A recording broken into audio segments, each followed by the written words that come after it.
आज का हमारा टॉपिक है गैंग्लियन सिस्ट। प्रीवियस लेक्चर में हमने वर्कमैन्स स्टेमी कॉन्ट्रैक्चर देखा था और अब गैंग्लियन सिस्ट देखते हैं। इसमें कंटेंट देख लो क्या देखने वाले हैं। Definition, causes, risk factor, symptoms, complication, diagnosis and physiotherapy treatment. देखो, गैंग्लियन सिस्ट जो होता है इस तरह से होता है। इसमें बताया है ये इस तरह से गैंग्लियन सिस्ट बन जाता है। देखो एक यहाँ पे है, नोड्यूल जैसा बन जाता है, इसे गैंग्लियन सिस्ट कहते हैं। इंट्रोडक्शन देखते हैं। A ganglion cyst is a non cancerous fluid filled sac that typically develops near a joint or tendon, almost commonly in the wrist or hand। तो ये जो होता है नॉन कैंसरस, कैंसर नहीं है ये जो सिस्ट है वो नॉन कैंसरस होता है, फ्लूइड फील्ड सैक जैसा होता है और नियर जॉइंट और टेंडन के यहाँ पे ये डेवलप होता है। मोस्ट कॉमनली कहाँ पे, रिस्ट एंड हैंड में देखने को मिलता है। It's filled with a thick jelly like fluid and often appears as a noticeable bulge on the skin. तो इसमें क्या होता है, ये थिक जेली लाइक फ्लूइड जो होता है उस जो सिस्ट के अंदर जेली लाइक फ्लूइड कलेक्ट होता है और मतलब स्किन पे हमने देखा ऊपर वैसे ही वो दिखेगा, क्लियरली दिखेगा। Ganglion cyst are generally benign and may come and go. Benign यानी नॉन कैंसरस सिस्ट होता है, उसे बिनाइन कहते हैं। और ये जनरली क्या होता है, कभी दिखता है और कभी अपने आप डिसअपियर हो जाएगा। ओके, कभी अपीयर होगा, कभी डिसअपियर होगा। इसकी डेफिनेशन देखते हैं।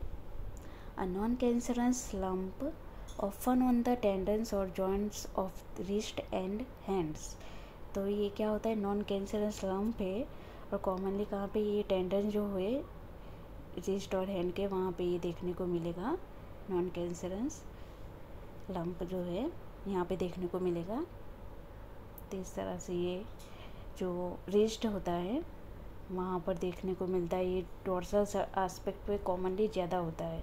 ठीक है, डोर्सली जो आस्पेक्ट है वहाँ पे ज़्यादा देखने को मिलता है और वेंट्रल आस्पेक्ट पे भी होता है, पर ज़्यादातर ये डोर्सली देखने को मिलता है। कॉजेस देखते हैं। The cause of ganglion cyst is unknown. Mainly इसका क्या कॉज है ये पता नहीं होता है, ज़्यादातर इडियोपैथिक ही होता है। अब इसके रिस्क फैक्टर्स देखते हैं। Ganglion cyst are more common in women. Women में सबसे ज़्यादा कॉमन है compare to man. And people age 50 to 40 years of old. देखो 15 से जो 40 साल के जो बीच का गैप है इसमें सबसे ज़्यादा गैंग्लियन सिस्ट होने के चांसेस होते हैं। दूसरा है प्रीवियस इंजरी। देखो कभी कोई प्रीवियस इंजरी मतलब जॉइंट या टेंडन में कोई इंजरी हुई है तो उसमें चांसेस होते हैं गैंग्लियन सिस्ट डेवलप होने के। क्योंकि जब ये टेंडन इंजरीज होती है तो वहाँ पे क्या साइनोवियल जो फ्लूइड होता है वो लीकेज होता है।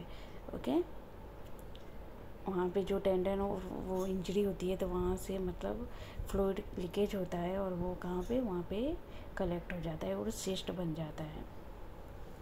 रिपीटेटिव मूवमेंट्स, कभी कभार रिपीटेटिव जो ज़्यादा एक्टिविटी करते हैं, हैंड और रिस्ट की ज़्यादा मूवमेंट रिपीटेटिव करते हैं तो उसमें इस तरह के मतलब जैसे कि स्पोर्ट्स हो गया। ओके, जो प्लेयर्स होते हैं उसमें ज़्यादातर उनके हैंड की मूवमेंट होती है तो उसमें ज़्यादा चांसेस होते हैं ये गैंग्लियन सिस्ट होने के। दूसरा है arthritis. Individual with arthritis particularly in the finger or wrist may be more susceptible to ganglion cyst। तो आर्थराइटिस जिसको होती है उसमें भी ज़्यादातर चांसेस होते हैं गैंग्लियन सिस्ट होने के।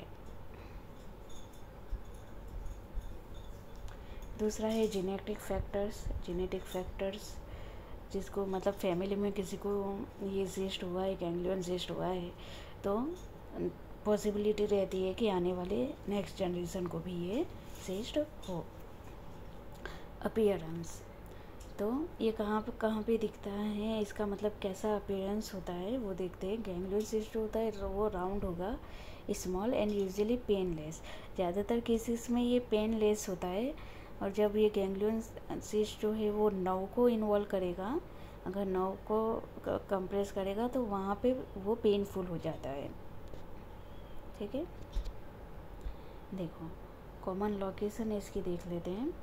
रिस्ट में ये most commonly location often on the back और under side of the wrist. Back में ज़्यादातर देखने को मिलता है और कभी वेंट्रल एस्पेक्ट पे, एंटीरियर एस्पेक्ट पे भी देखने को मिलता है।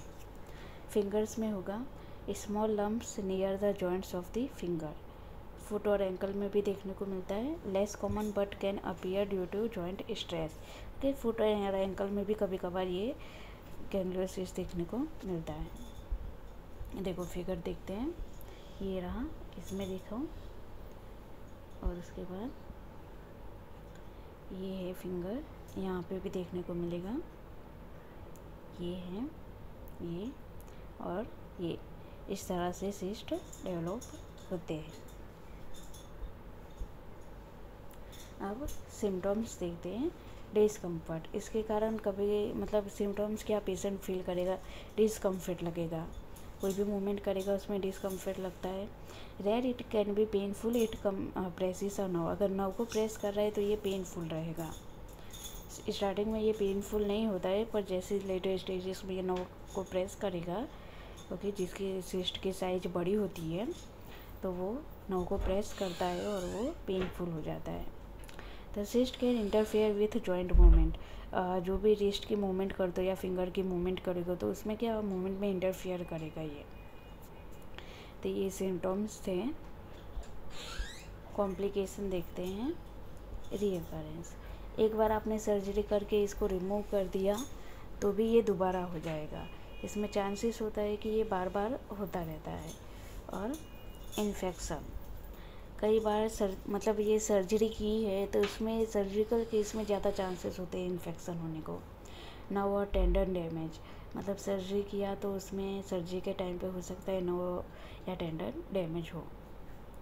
तो ये कॉम्प्लिकेशन थे, ये कॉम्प्लिकेशन सर्जरी के बाद ही देखने को मिलते हैं। साइज ऑफ सिस्ट, साइज कितनी होती है सिस्ट की वो देख लो। The average size of this cyst is 2 centimetre but excise cyst of more than 5 centimetre.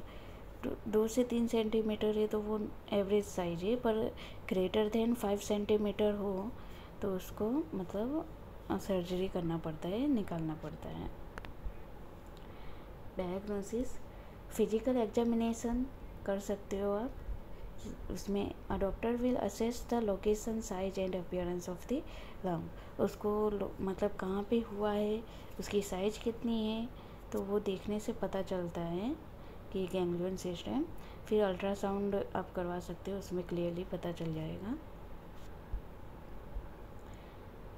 Treatment में क्या देंगे, एस्पिरेशन, इन निडल से वो एस्पिरेट कर लिया जाता है, जो अंदर से वो फ्लूइड जो होता है उसको एस्पिरेट करने पे ये नॉर्मल हो जाता है।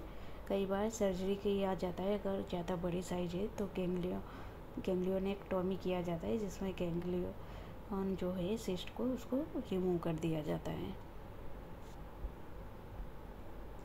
फिजियोथेरेपी मैनेजमेंट में pain reduction, physical therapy can help reduce pain and inflammation through modalities like ultrasound दे सकते हो, लेज़र दे सकते हो, एंड आइस और हीट एप्लीकेशन। ये आप देने से क्या होगा, पेन रिड्यूस होगा, इन्फ्लामेशन जो है वो रिड्यूस होगा। Improve range of motion, exercise and manual therapy can help improve the range of motion in the affected joint specially after surgery.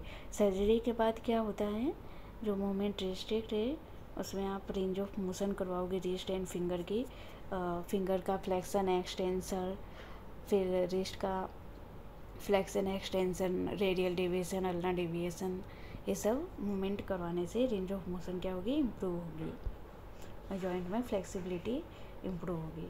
दूसरा है स्ट्रेंथनिंग एंड फ्लेक्सिबिलिटी ट्रेनिंग करवा सकते हो।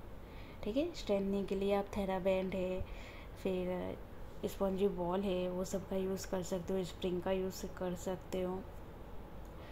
Specific exercise can be used to strengthen the muscles around the affected joint and improve flexibility, helping to prevent reoccurrence। ठीक है, ये बार बार chances होते हैं ना गैंग्लियन सिस्ट बार बार हो जाता है, तो उसमें ये प्रॉपर मसल की स्ट्रेंथनिंग करोगे तो ये गैंग्लियन सिस्ट प्रिवेंट कर सकते हो।